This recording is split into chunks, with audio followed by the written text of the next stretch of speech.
Okay, you are ready to start your freezer meals for a month.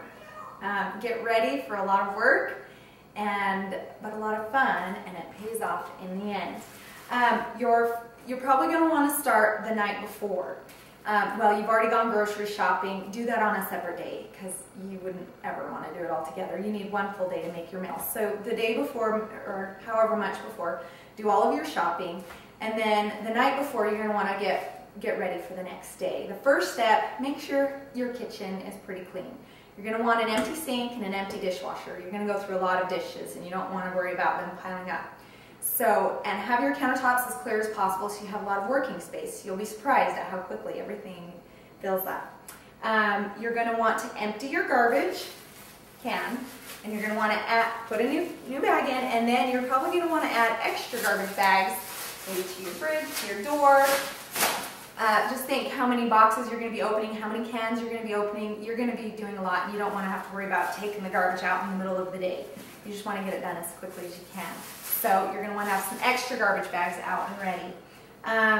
You're going to want to keep your recipes close by. Keep the magnet on the fridge or however you want to do it, but just make sure that they're somewhere you can get to them and see them so that they're not getting lost. And then as you're done making each meal, you can remove it, and so you know where you're working and you know what you're doing. You're going to want to get all of the prep work you can done. So on your recipe cards, you need to have already broken it down for the prep work. That would be things like grating cheese, cooking your meat, your chicken, your beef, chopping your vegetables, maybe boiling noodles if you want to do that the day before. You can just keep them in the fridge in a little oil.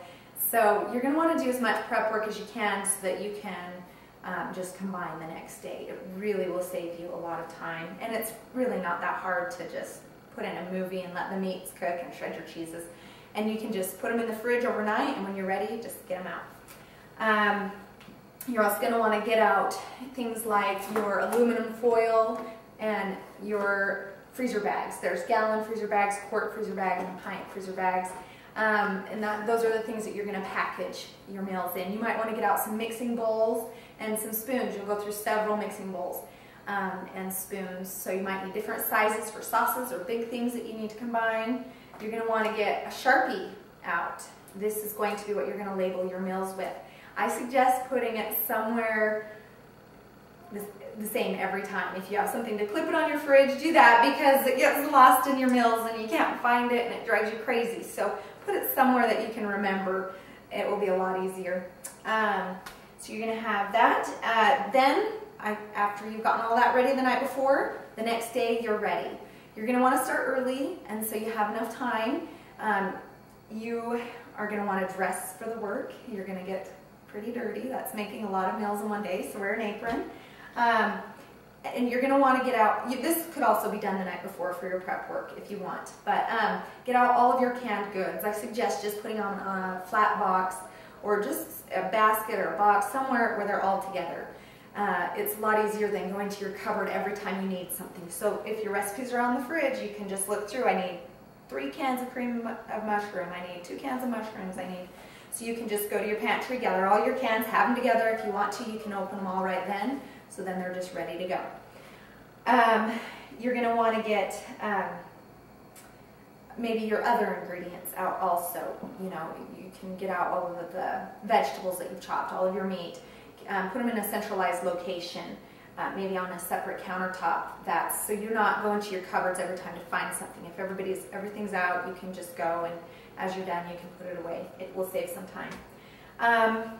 Next, you're going to cook and cut things that are alike. This is where your recipe cards, if you've broken them down, can help because you can look through them and see the things like, oh, I need to cook this sauce, and or if I need to boil something, say I need to boil some noodles and I need to boil some eggs for a different recipe, do them together. It will save you a lot of time. So just kind of go through your recipes and see what things you can do together to save you time. Then you're going to be assembling your meals. You're going to have mixing bowls and assemble, and you're going to package them. There's several different ways of packaging them that will save you a lot of space. Freezer bags and tin foil and a dish is all I use for the assembly. And then you're going to label your meals, and that's important. There's been a lot of times where I thought, oh, I know what this is. There's no questioning. And you go pull it out and you're like, oh, what was that? Or say you go out of town and your husband's home and you have made him all these great freezer meals. You're such a good wife.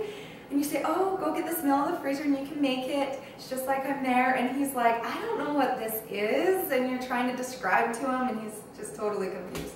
So label them. It helps a lot. And then if you're doing your meals in groups where you're going to trade, it's really helpful to write down each name that belongs to each bag. It will help when you're dividing them up to make sure that everybody gets their meals. After you have labeled everything, and you can put it in your fridge if you're trying to get it to cool down a little bit before you put it in your freezer.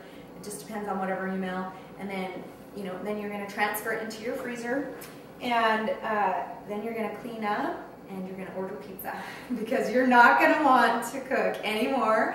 And you probably don't really want to eat one of your precious freezer meals right then. So just plan on having pizza or going out or doing something fun that night. And then you get to relax the rest of the month. You have freezer meals.